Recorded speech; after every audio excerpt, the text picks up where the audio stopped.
আজকের দিনটা ছিল ২৮শে মে, বকরিদের দিন।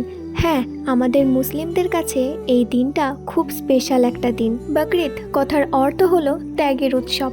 এই বকরিদ শেখায় ত্যাগ, মানবতা আর সহানুভূতি। তো প্রত্যেক বছর এই বকরিদের দিনটাই কিন্তু আমার মনটা ভীষণ পরিমাণে খারাপ থাকে। আর তোমরা তো জানোই, প্রত্যেক বছরের মতো কিন্তু এবছরের বকরিদটা তেমনভাবে পালিত হয়নি। তো সকালে আমার ভাইয়ারা সবাই আমাদের বাড়িও আসে, দেন আমার মনটা ভীষণ পরিমাণে খারাপ ছিল। তো এই দুপুরে খাওয়া দাওয়া কমপ্লিট করে কিন্তু আমি আমার খালামণিদের বাড়ি চলে গিয়েছিলাম ভাইয়ার সঙ্গে। তো দেন ওখানে এই রাস্তাগুলো একটু টুকিটাকি ঘুরে এসেছিলাম। এবার তোমাদের কাছে মনেই হতে পারে যে রাস্তা ঘোরা, ওটা কি ঘোরা বলে? আসলে আমি খুব একটা ঘুরি না, তাই ওটাই আমার কাছে ঘোরা। তো যাই হোক, ওখান থেকে বাড়িও ফিরি।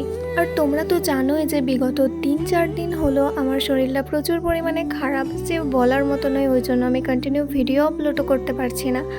আর আমি কিন্তু ওআরএস, তারপরে এমনি মেডিসিন নিয়ে নিয়ে না পরেশান হয়ে গেছি, যার কারণে আমার আর ভাল লাগছিল না। তো এই জিনিসগুলো ছাড়া, তো এই লোভনীয় খাবারগুলো ছাড়া কি চলে? সন্ধ্যার টাইমে কিন্তু প্রচুর পরিমাণে ঝড় আর প্রচুর পরিমাণে বৃষ্টিও হচ্ছিল। দেন আমি ওই বৃষ্টিটা একটু ফিল করার চেষ্টা করছিলাম। তো কি বলবো, প্রচুর পরিমাণে বৃষ্টি হয়েছে যে কিছু বলার নেই। আর আমার তো বেশ ভালো লাগছিল ঠান্ডা ঠান্ডা হাওয়ার মধ্যে।